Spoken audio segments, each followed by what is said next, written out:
Montgolfier. La parole est à Monsieur Albéric de Montgolfier pour le groupe Union pour un mouvement populaire. Ça va être plus sérieux, vous allez voir. Ma question s'adresse à Monsieur le ministre de l'économie et des finances. Elle porte sur les difficultés de financement des collectivités et sur leurs conséquences sur l'économie. Parce que, Monsieur le ministre, de nombreuses communes, mais également des intercommunalités, des départements, rencontrent des difficultés d'accès au crédit et n'arrivent pas à emprunter ou à des taux élevés. Et les causes, elles sont connues. C'est la disparition de Dexia, c'est l'application par anticipation des ratios de Bâle III, que les États-Unis ont d'ailleurs décidé unilatéralement de reporter sine die, mais c'est également le fait que les banques se voient privées d'une ressource à travers l'augmentation du livret A. Donc voilà les causes de cette difficulté d'accès au crédit. Et aujourd'hui, les solutions dégagées ne permettent que de répondre très partiellement à ces difficultés. Malgré l'ouverture de crédit de la Caisse des dépôts, malgré l'intervention de la Banque postale, il manque plusieurs milliards pour financer nos hôpitaux, pour financer nos collectivités. Et lorsque les collectivités réussissent à emprunter, c'est toujours pour des durées trop courtes. Dans ces conditions, comment financer des investissements lourds? Comment financer des routes? Comment financer des réseaux d'eau? Comment financer des réseaux d'assainissement? Le gouvernement nous a récemment annoncé qu'il relevait le taux du livret A. Et il va ainsi dégager une collecte supplémentaire. Ma question est, pourquoi ne pas utiliser cette épargne réglementée? Pourquoi ne pas utiliser cette collecte supplémentaire pour recréer un financement de long terme des collectivités à des taux bas, comme c'est le cas pour le logement social? Et plus généralement, est-ce que le gouvernement a des solutions à nous proposer pour financer sur la durée les collectivités? Je crois qu'il y va de la survie de très nombreuses entreprises du bâtiment et des travaux publics qui dépendent de la commande publique. Merci. Merci. Pour vous répondre, Madame Anne-Marie Escoffier, ministre chargée de la décentralisation.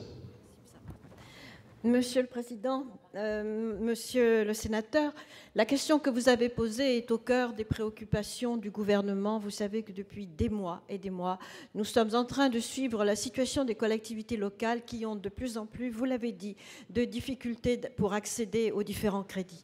Le gouvernement n'a pas attendu pour essayer de mettre en œuvre des dispositions qui concourent toutes à la mise à disposition des collectivités de moyens de financement qui répondraient, vous le savez très bien, plus que moi, au moins aussi bien que moi, qu'aujourd'hui nos collectivités locales participent à plus de 71% à l'investissement public, d'où la nécessité de subvenir, bien entendu, à leurs difficultés. Dans ce cadre-là, je ne reviendrai pas longuement sur la Banque postale. La Banque postale qui, de par les mesures qu'elle vient de prendre, avait déjà dégagé 1 milliard de crédits, qui va en dégager 1 milliard encore sur 2013, mais surtout parce que ça répond à un vrai besoin de nos petites collectivités locales, qui va permettre des accès à des crédits inférieurs à 200 000 €, qui jusqu'ici était le montant qui était relevé. Là, dès maintenant, dès la semaine dernière, les demandes de crédit à hauteur de 100 000 € ont pu trouver des solutions et ce taux pourrait même être baissé, ce seuil pourrait être baissé à partir de 2013. Je voudrais maintenant en venir à la Caisse des dépôts et consignations que vous évoquiez.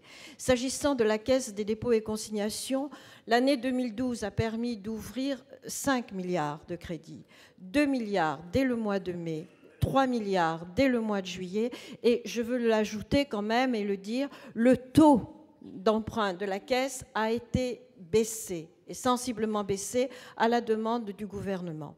Il va de soi qu'aujourd'hui, on le sait bien, les besoins des collectivités, vous l'avez dit, des collectivités et des hôpitaux, est un besoin essentiel, et la question se pose de savoir si le doublement du livret A ne peut pas y concourir. Il va de soi qu'aujourd'hui, le gouvernement travaille sur cette hypothèse et sur cette problématique-là. Vous savez qu'aujourd'hui, la Caisse des dépôts et consignations mobilise des fonds d'épargne sur 2 modes de financement.